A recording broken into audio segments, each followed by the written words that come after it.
Hello, I'm back. We are back. We're all back. Robbie's back. This isn't a regularly scheduled show, so we're starting with Robbie. Everybody join. People are joining. Nice to see you. Let us know if you're about in the comments. That'll be lush.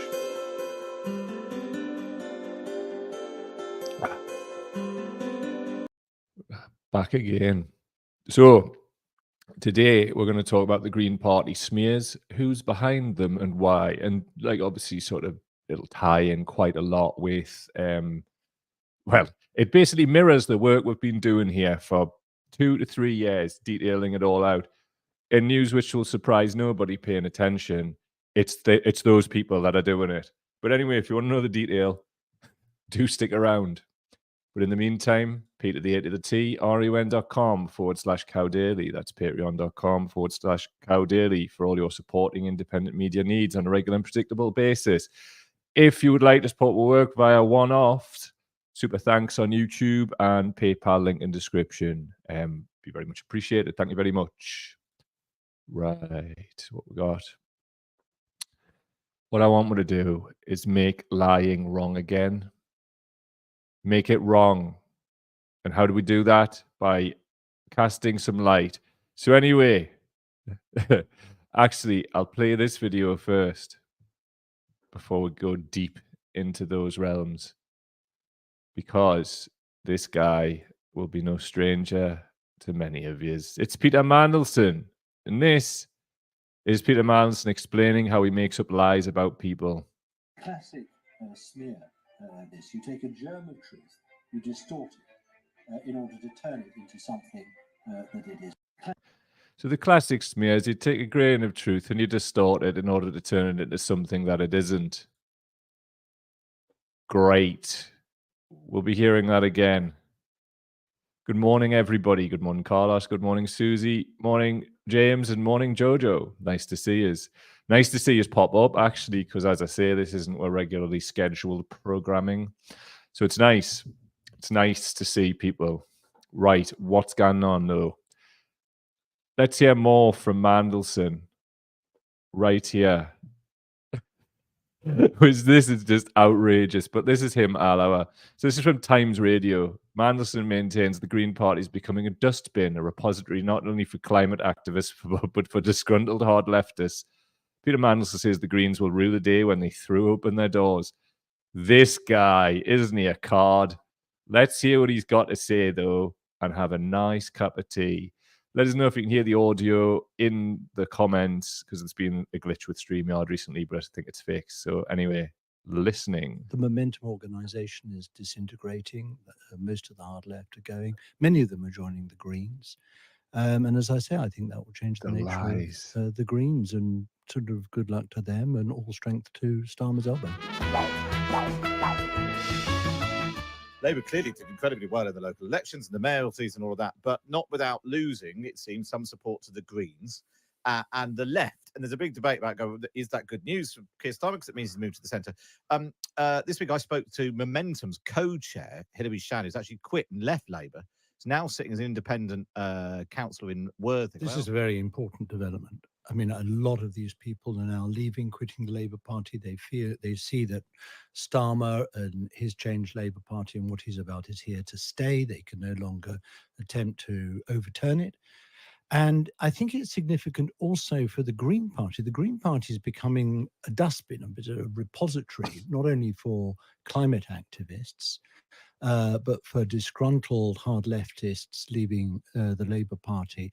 And some. I'm just going to stop that there. He's talking absolute lies, but it's Mandelson, so his lips are moving. Fairly unpleasant, hardline, Free Palestine activists as well. They're all turning to the Greens. And I think whilst in the first instance, the Greens look sort of bigger and emboldened, I think this is going to change the complexion of the Green Party. And I think they will rue the day when they threw open their doors to. Just going to stop that there. Basically, Mandelson, what he's doing is he's just softening the ground for porting over the smear campaign of Corbyn's Labour onto the next vehicle for it. Now, you're going to have some of the people that he talked about joining the Greens, but like, as we know, anybody to the left of Genghis Khan to these people, this hard left. So their terminology doesn't really stand at all. But this is, don't get it twisted, just the start. Because the Greens have demonstrated quite clearly that they're a viable opposition, and they're growing and they're building. They've had some amazing results. I mean, obviously, people who tuned in nearly a year ago, and we had Nick Hartley, who just won Byker for the Greens in Newcastle. We had him on a year ago, and it's quite obvious. A lot of this is quite simply down to good, hard work in the community. Definitely in Byker.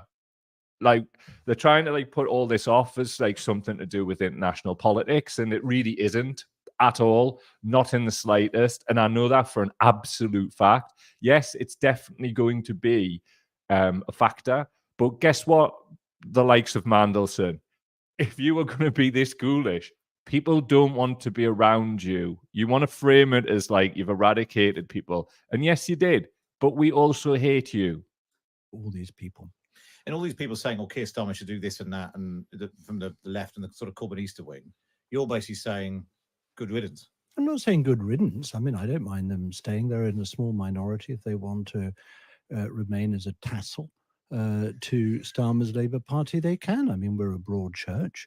Keir Starmer tassels as a method. But they are disintegrating. Most of the hard left are going. Many of them are joining the Greens. And as I say, I think that will change the nature of the Greens, and sort of good luck to them and all strength to Starmer's elbow. I think that someone like Owen Jones and quite a lot of the Gaza protesters, they probably are, and Jeremy Corbyn probably are better off in a sort of anti-colonialist, post-imperialist Leninist political party, which is what they're forming with the label of the Greens. Leninist party. The Greens, right? Do you know what it is, right? Sod this. I'm going to just tell you stuff that I did last week, right? Let's come up on the screen, because it's a great example of how these mugs want to lie about the Green Party. This is something that happened last week, right? I, as you know, I'm no fan of Jamie Driscoll, but it's not about me. So what I did was, right, I considered that it might actually be better for the region if Driscoll got in. So I reached out to Zach Polanski, the deputy leader, via email, and different members of local parties, right? People I'd had previous dealings with. And they all said the same thing. Because what I asked was, would it not be best if the Green Party mayoral candidate stood aside to make it a bit easier for Driscoll? Obviously, there'd be benefits for the Green Party going forwards because of the way they might be seen. Every single person in the Green Party said, it's not possible. We're a democratic party, which means the individual branch of the party makes its own democratic decisions. It was put through to regional, but in that particular time, there was no way it could be done because it would have to go to a vote for the members. So they're talking about the Green Party being a Leninist party, implying authoritarianism. Whoever smelt it, dealt it, one might say. Anyway, more from this divvy. As Peter said, they've sort of fallen into that by accident. I think eventually that will possibly be a serious problem for Labour when Labour isn't so high against the Conservatives. How to win an election wherever. Shut up. Absolute rotterbags, every single one of those people, man. Do you think they believe this stuff? Because they lie so much that they've just created an alternate reality. Meanwhile, many of us have seen the Bairns being crushed in Rafah. We're going to unpack this. We're going to unpack this right now. But first, Zach Polanski commented on this Times Radio post on Facebook, and I saw this morning, and I just thought, fuck it, yes. Finally, somebody's got some balls. So anyway, Zach says, Peter Mandelson, a lobbyist who represents banks, oligarchs, and gas companies, including Centrica, who mass-sacked their engineers. He runs a company that hires former Tory ministers and now telling Keir Starmer how to run the, in inverted commas, Labour Party. Gan on, son. It's how it's done. Honestly, like, thank you. Thank you, thank you. This is everything, well, not everything, but some of what we wanted Corbyn's Labour to do. And why it didn't happen, I still to this day don't know. Anyway, UK politician Peter Mandelson allegedly called Jeffrey Epstein in jail for a favour by Lee Brown. Why is he not asked about this? It's in mainstream press, so it's not from like shonky sources. Why is he being platformed everywhere and he's not being asked about that? Why is his opinion valued? Why is all of this suddenly porting over to the Greens when they've had a really good set of election results? Why is everything that was levelled at Corbyn's Labour now being levelled at the Greens? Questions. How strange. Also, Zach Polanski, at Zach Polanski on Twitter. Mike Gapes, who you might not remember, is one of the people who left to found the Funny Tinge Party. I can't even say it. Independent group or whatever they called themselves on a week-to-week basis. But anyway, Mike Gapes, a message from the Green Party: recycle your rubbish, join us. We don't do due diligence. We take old cranks, racists, Jew haters, misogynists, and extremists. Ex-Labour Corbynites particularly welcome. Zach just tweets it with rattled. This is what I need. This is what I need to see from everybody, really. Just don't buy into these people and their bollocks. So anyway, these are things that are flying about on a local level, and these are Labour councillors. So this is Councillor John Hayward. If I was a long-standing member of the Green Party, I'd form a Green First faction ASAP. Old Greens who just want to be Greens will need a rallying point to stay and fight. Councillor Kimberly Whitehead responds, the Greens around our way are upset about them being infiltrated by charlatans. Are they now? Really? And those with ulterior motives who wish to use their party as a vehicle for their own ends, I'd be unhappy too. That's strange because, like, literally nobody that I know who I've had dealings with have ever expressed this whatsoever. And I have a really good relationship personally with some of them. So, are you lying? Seed in the ground. What we're sick of is lies. What we're sick of is people normalizing lies. And why we're sick of it is people, millions of them, are living in poverty in the UK. And billions around the world. People can't eat. And these people are playing their stupid little games once again. That's supposed to be there to represent us, not play stupid little games. But stupid little games is what's being played. Let's check in with the comments. James, you can smell their fear. Absolutely, and it is. They will absolutely throw the kitchen sink at the Green Party from now on. Right, so Joanne's saying, in reference to Zach, somebody with some balls. Susie Stapleton is saying, well, it's pretty fucking obvious why all the shite is going on now, isn't it, mate? The capitalist patriarchy doesn't want the country to thrive. Indeed. None of it wants it to thrive because they want to break everything. Everything. Simple as that. And hello to Woz as well and Carlos who joined us. Absolutely raj, isn't it? So anyway, more. So this is from one of the founders of Britain Elect, Ben Walker. You can follow him at BNH Walker on your Twitter. New post, Labour underperformed my forecast by almost 100 council seats. Does it matter? Does Labour's underperformance matter? I'd suggest Labour underperformed massively, but they're not being covered in the same way that they might have been covered during the Corbyn era. Who knows why? How could that possibly be a thing? How could that at all happen in any way, shape, or form whatsoever? Let's unpack why. So anyway, and I'll just move this onto the screen.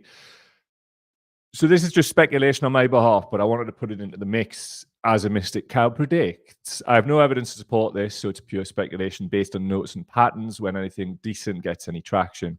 There will be an internal power struggle within the Green Party based on the rebooted smear campaign deployed towards Corbyn's Labour, and it will be led by whoever is embedded within the Greens specifically for this purpose. I'd be abundantly surprised if there are no sleeper operatives in the vast majority, if not all, progressive organisations of various sizes. Anyone who has an awareness of the spy cops inquiry will wonder anyone who doesn't have an awareness of the Spy Cops inquiry will wonder what is going on. Again, pure speculation on my behalf, so take it as that. Listen, you can actually, there's an episode we did a little while back with me and Alice Wolfe and Tom Fowler, who covers the Spy Cops inquiry. Great man, Tom is. If you want to know more about what that is, go check it out. Anybody who's followed that, as I say, will be abundantly surprised if there's not people within the Green Party embedded. Spooks, basically. Remind me on, patrons, in the next patrons forum, which will be running on Tuesday, tell me to tell you the story that I have recently about spooks. Because we keep things to ourselves in the patrons forum, don't we?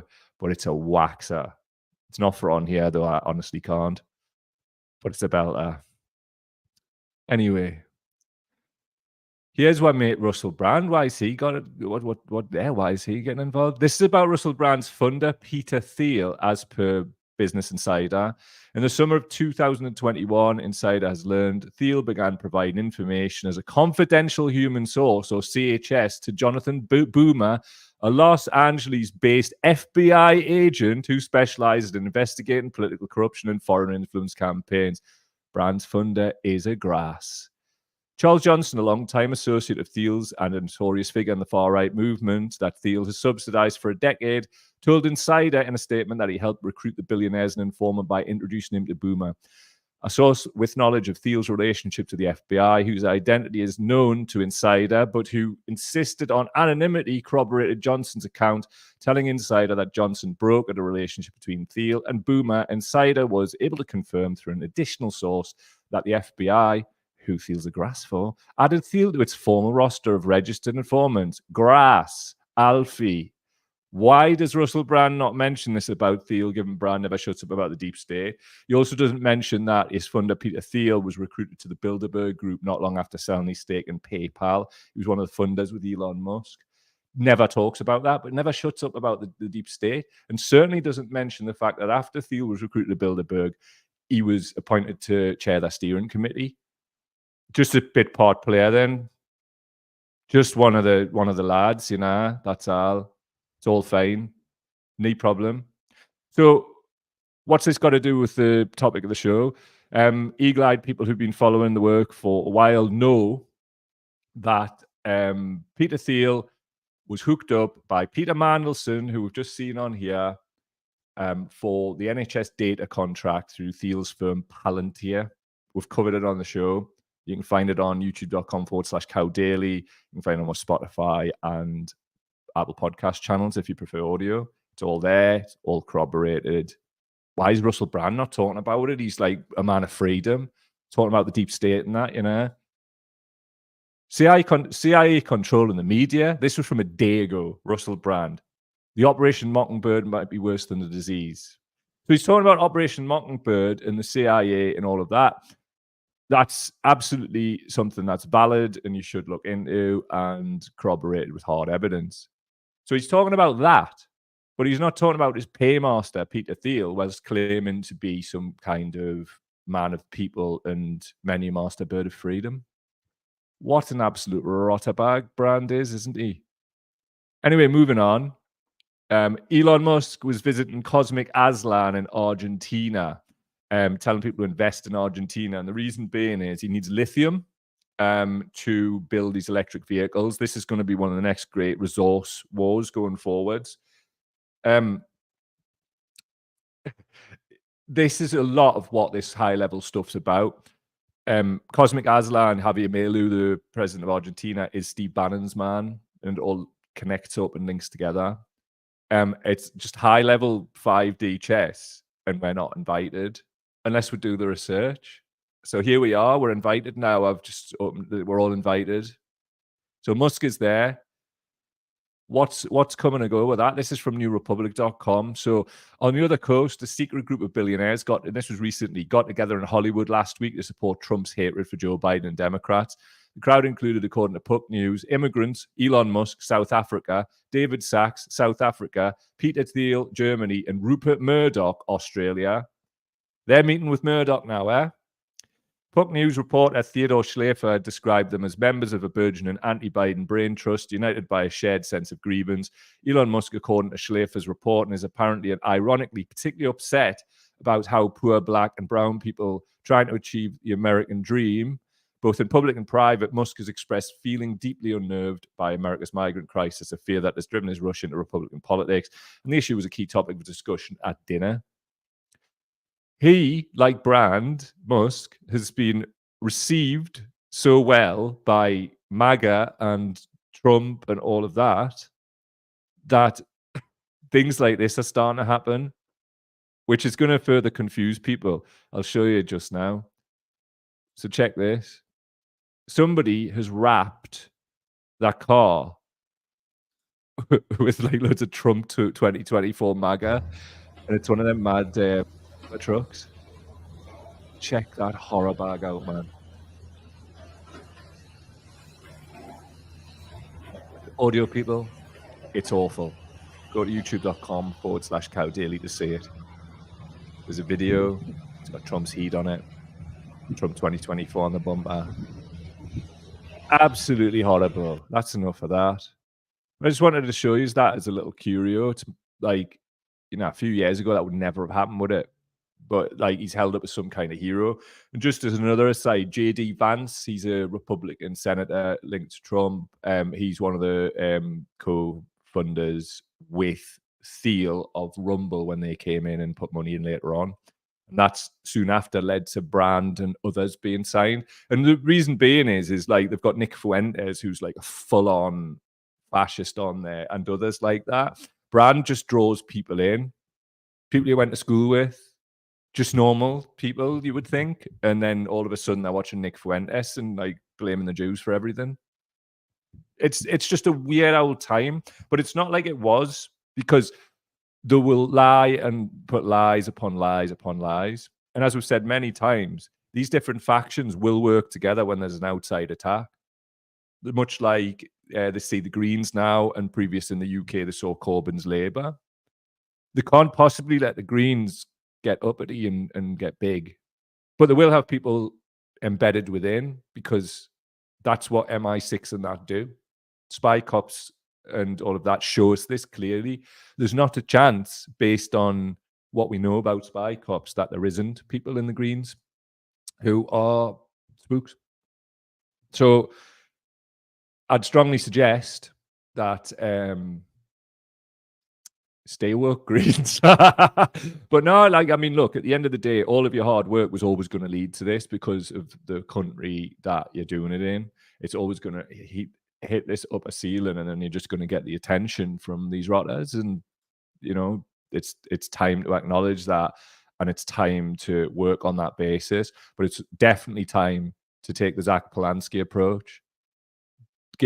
Just pay them no mind, give them no credence. And if individuals are attacked, as was happening before, everybody forms like Voltron around them, because that didn't happen for people who were accused of being anti-Semites and all that before. And it can't happen again, because that's where they drive the wedge. Everybody needs to stand strong, but also needs to know what's going on. So this was from Elon Musk. He's getting himself involved in the basically Bannon and all that lot have been focusing on Ireland and whipping up anti-immigrant sentiment there, which is what they use during times of economic depression, which is what this is. So what that means is the people of Ireland are being used, and one of the reasons I would speculate is because of Ireland's stance towards genocide. So anyway, that was quote tweeted by Lucian Sanchez, who said, because Elon Musk says, yeah, I was thinking the same thing. The Irish Republican Army was so hardcore, but now they're as scary as a plush toy. Musk betraying the fact he has no idea about the IRA and their politics. Lucian does, though, and he says the IRA were allies with the African National Congress. That was Mandela's party, the ANC, who should have gotten your dad when they had the chance. Musk's dad is a South African owner of an emerald mine. Musk is basically just somebody with a silver spoon in his mouth. Made his money from setting up PayPal with Peter Thiel, and just can't leave it alone. On the screen is every member of the Labour Party who has received funding from Israel. One of the Northeast ones, Bridget Phillipson there. One of the reasons I didn't start to realize like Driscoll's crack was because he was like, just before he got booted, he was all like, "Yay, you got reselected, Bridget," and did that with loads of different people in the Facebook comments. And I was like, who exactly are you again? I mean, by all means, like, you know, say it in private or something, but like, you're showing your ass there, kiddo. And those other reasons. So anyway, I said I'd not talk about him, but the election's over, so that the deal's expired, motherfuckers. Anyway, Cow Daily, et moi. Seeing those Bairns crushed by a bombed building in Rafah with the pain frozen on their faces has absolutely done me. I cannot get it out of my head. I will devote a proportion of my life to do whatever I can to seek justice for those Bairns.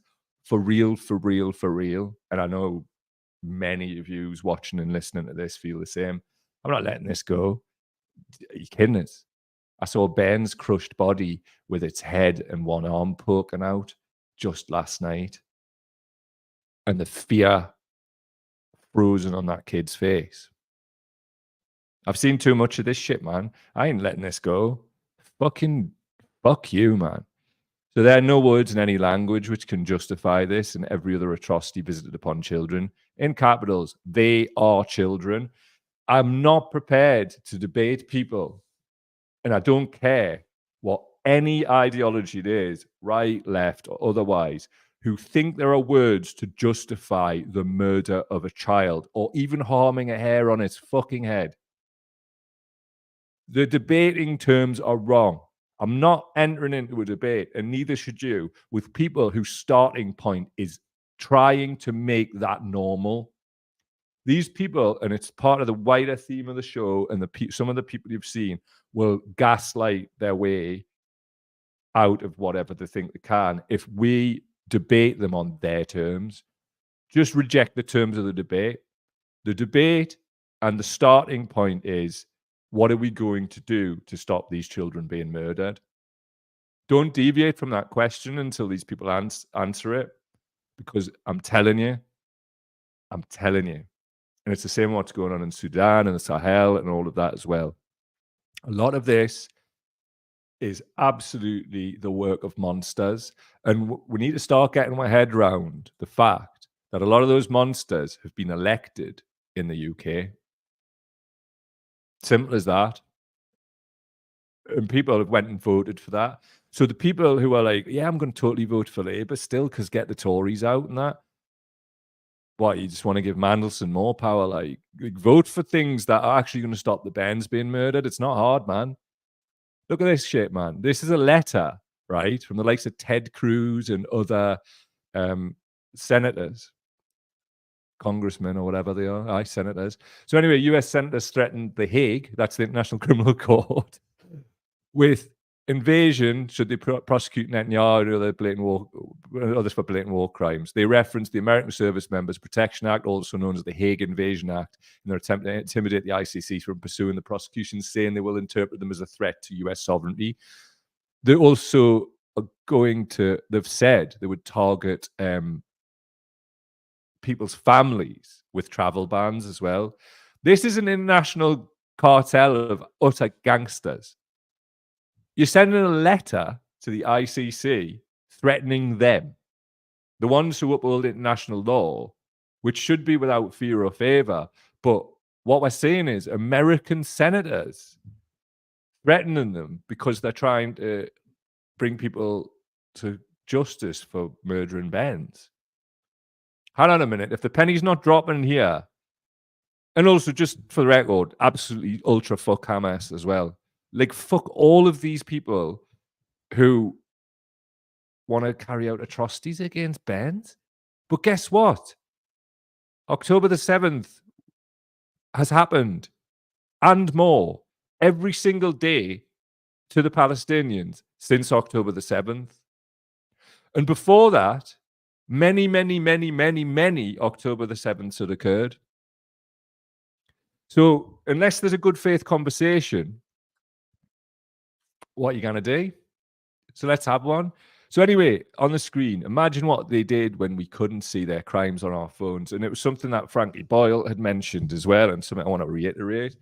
we're doing very much the live stream genocide narrative, but as Frankie said, we're definitely going to find out that it was a lot worse because they've literally targeted journalists. I wish I could tell you this next bit. Patrons ask us about the next bit. That's all I'm saying. So anyway, this is something to just bear in mind, and we're broadcasted now on Facebook, which is a meta platform. Knowing for an absolute fact, because you can tell by the analytics, that since October the 7th, our reach has just went off a cliff. It's ridiculous. It's so blatant. But anyway, at _ Zach Foster, Meta employees have published a petition in which they indicate a proposed policy at Meta to treat the word Zionist as a proxy for Jewish. Hey, Meta, the overwhelming majority of Zionists are non-Jewish. Tens of millions of American evangelicals are Zionists. You are going to falsely label all of them Jews, while many hundreds of millions of Jews do not identify as Zionist.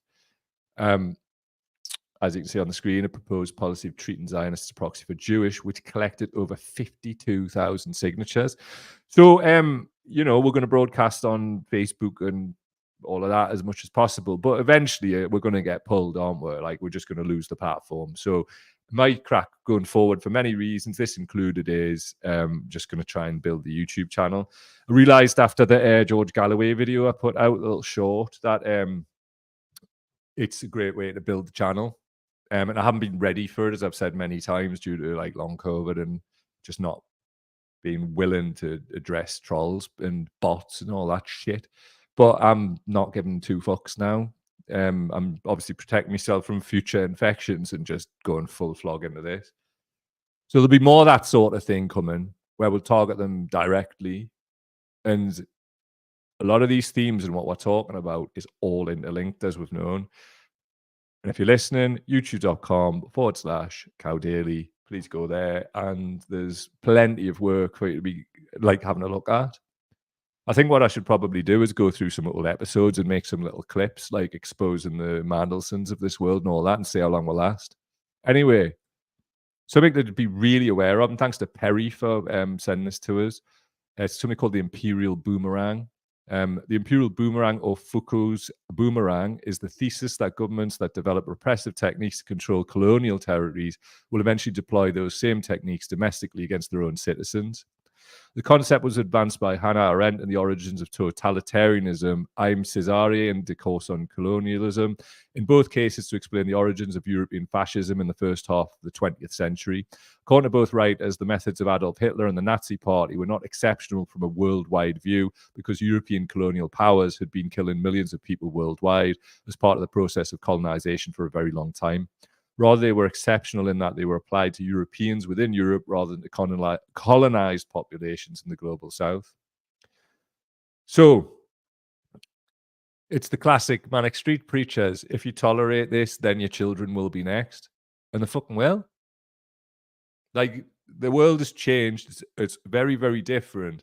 And it's very much us and them. The problem is, them have convinced a lot of us that they're them, and you're not. At all. You've seen how, well, you might not have seen how cheap life is, because are you seeing the same things that we're seeing? Everything's in so many different information pipelines that maybe are not. I mean, I've hung out with like people recently who haven't got a Scooby-Doo about COVID, got a clue, just living their lives. And I'm like, wow. But also at the same time, it's like an interest in exercise in sociology and what's actually going on for me. So anyway, just a little palate cleanser. Check this now, boot. Anal Tours. Lee Anderson stood in front of the Canal Tours sign there. Wonderful. So,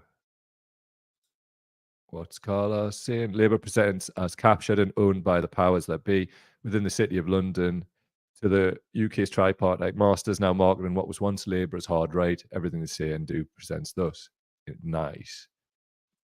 Liam Boyd. Theo works for the Build-A-Bear Group. He does,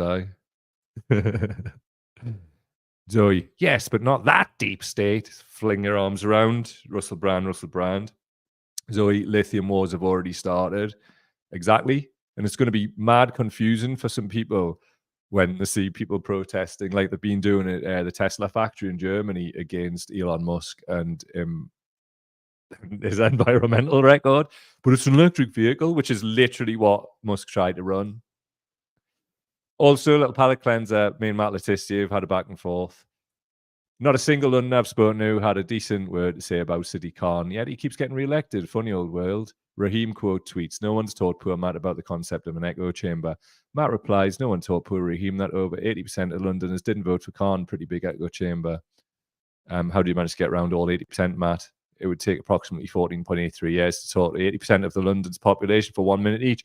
Were you still playing then? How did you fit all of the political canvas in London when you were based on the South Coast? I've just been facetious. He's been facetious back. I've been facetious back.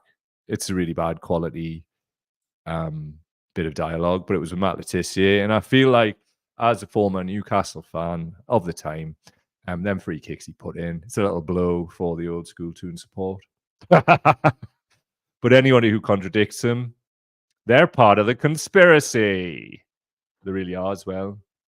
Like, full on. So is he saying people have voted these tosses and none of them feel accountable? Exactly. So you're dead right. So what we need to do, because they're the best vehicle that we've got so far, clearly, because of the results, is vote Green everywhere and just not meddle with these people and all of that stuff. Because, I mean, it's just highly depressing to think. But one of the good things that came out of the local elections, because Labour performed really badly, was the fact that this brought new polls, and this poll from Sky News said that there's likely to be a hung parliament. And as I've maintained as a strategy for a long time, the goal is to get 2, 3, 4, or even 5 or more Green MPs, have them hold the balance of power in a hung parliament and do what the Lib Dems should have done with the Tories in 2010, but didn't because they're a pack of melt. So, and also, if it goes wrong, at least we'll know.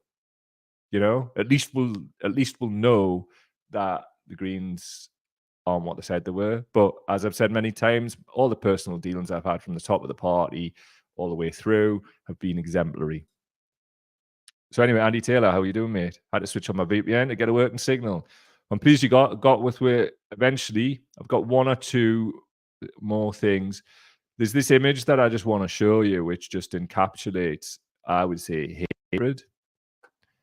And on screen for audio people, this is from Dr. Simon Godek. Settlers making fun of Palestinian woman after the occupation authorities forced her out of her home in the Sheikh Jarrah neighborhood in Jerusalem. Which side are you on? Says Dr. Simon. Look at the state of that, man. Look at the hatred and just the laughter and the extracting the urine on their faces. This woman's just been thrown out of her house. Look at the state of that. That is something that needs addressing. Big time. Like, bringing people up to think that they are like some fucking kind of God's chosen people and shit.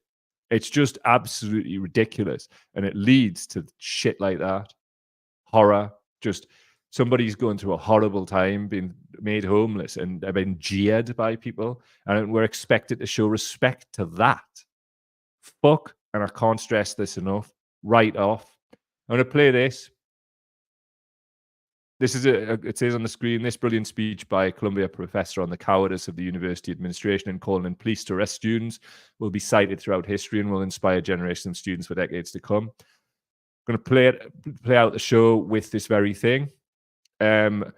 Might be back tomorrow because this is basically picking up this show from yesterday. I was just absolutely done in from writing that stadium proposal the weekend before. My partner's birthday this weekend as well, so we had a nice time, but I'm also knackered. So I have yesterday off because I just couldn't. My brain was bust. So this is us back. We're back again. So Thursday might indeed be when we return, which is tomorrow.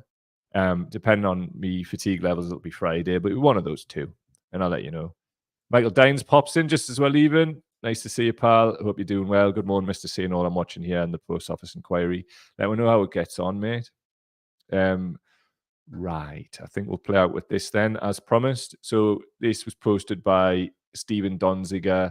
Check him out, actually. He has a really interesting personal story. catches tomorrow or the day after. Much love to all. My name is Rashid Saidi. I'm the Edward Said Professor of Modern Arab Studies at Columbia University. I've been teaching here for a total of 22 years. When I was a student back in the 60s, we were told we were led by a bunch of outside agitators, by politicians nobody remembers the name of today. We were the conscience of this nation when we opposed the Vietnam War and racism back in 1968 and 1969 and 1970. The Vietnam War stopped because the people opposed it, and the people who led that were students. And the students who led that were here at Columbia and at Berkeley and a few other campuses on this fair Turtle Island. Students have been on the right side of history at Columbia and at other universities ever since the 1960s. We today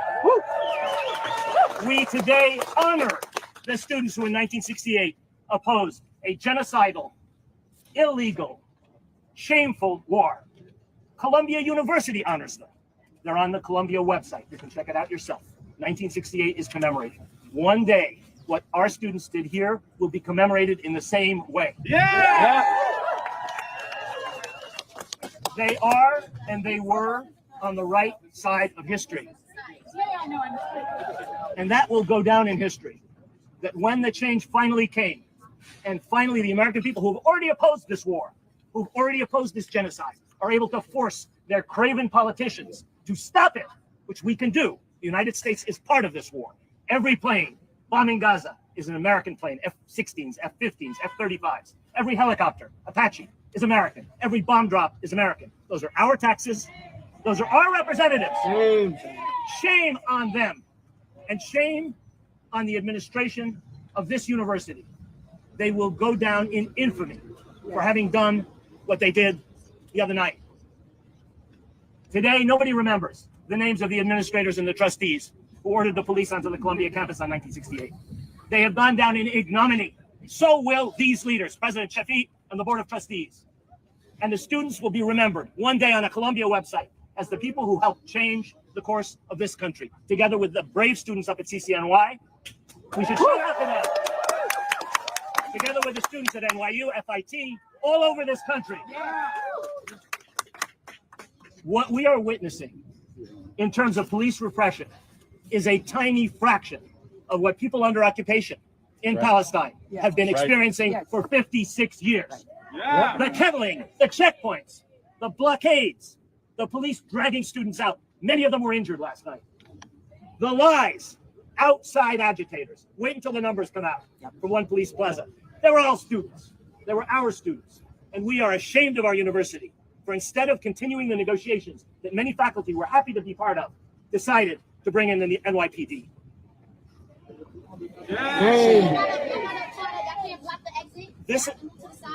This administration has brought disgrace on Columbia University. Shame on them. Shame on them. This is not and was not about safety and comfort, which is what they claim. Do we feel safer today that 100 more students have been processed down at One Police Plaza? Do we feel safer today that faculty and students cannot get onto their own campus? Of course not. This was a craven capitulation to external pressure. The students didn't want it. The faculty didn't want it. Outside forces wanted it. The politicians, the media, which has shamefully failed to report so much of what's actually happening here. Shame. And which has exaggerated incidents instead of looking at the whole picture. I don't want to talk more about the media. This is not about safety and comfort. This is about the moral issue. Why are you blaming the media? This is not about safety and comfort. This is about a genocide being carried on with American money and with American weapons against a people that has been living under occupation for generation after generation after generation. That's what it's really about. That's what the students were about, and that's what faculty and staff for Justice in Palestine were about. Why are your supporters trying to block that?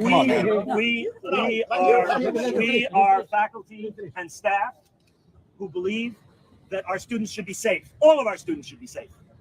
But the right to protest, the right to free speech, and academic freedom, which is being infringed as we speak, university protocols, the arrangements that this university made since 1968 to deal with these things have been swept aside in an arbitrary fashion by this administration in response to external pressures. Shame on this university.